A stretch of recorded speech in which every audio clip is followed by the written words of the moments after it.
किसी भी समाज की प्रगति वहाँ की महिलाओं के द्वारा की गई प्रगति के मापदंड से आकी जानी चाहिए। उक्त बात कही थी संविधान निर्माता डॉक्टर बाबा साहब भीमराव अंबेडकर की। और उन्होंने इस प्रगति का मापदंड दिया था कि महिलाओं को निश्चित रूप से शिक्षा देने की नितांत आवश्यकता है। अभिवादन स्वीकार कीजिए बालकृष्ण बाविस्कर का।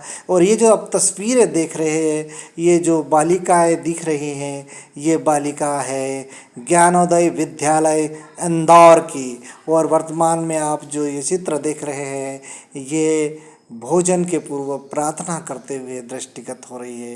तो बात मैं करना चाहता था कि शिक्षा की बाबा साहब भीमराव अंबेडकर ने एक और बड़ी बात कही थी। उन्होंने कहा था कि शिक्षा वो शेरनी का दूध है, जितना पियोगे उतना दहाड़ोगे। लेकिन समाज जो पुरुष प्रधान समाज है, उनको भी इस बात को समझने की आवश्यकता है कि किसी भी क्षेत्र में पुरुषों की तुलना में महिला पीछे नहीं है। इसलिए जिस प्रकार अभिभावक अपने पुत्र अथवा पुत्री को विद्यालय भेजते हैं और पुत्र को अधिक प्राथमिकता देते हैं, निश्चित ही एक गलत दिशा में उनकी सोच है।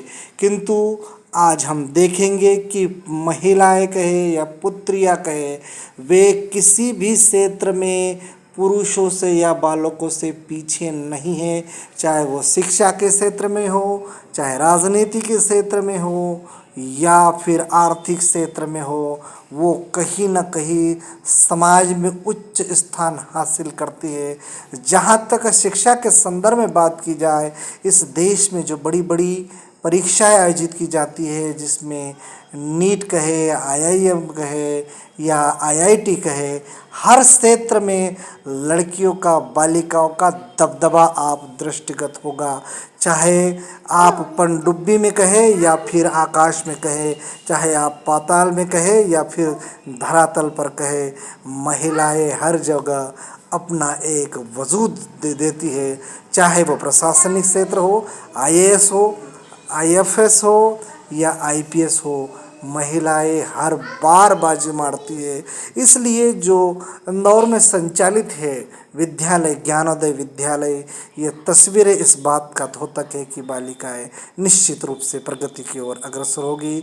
जहाँ तक इस चित्र का सवाल है, ये यहाँ पर मेरे पिता, मेरी बड़ी बालिका, मेरी पत्नी छोटी बालिका और निशा बाविस्कर जो ज्ञानोदय विद्यालय के विद्यार्थी है, उनको विद्यालय में छोड़ने के लिए हम लोग जा रहे हैं।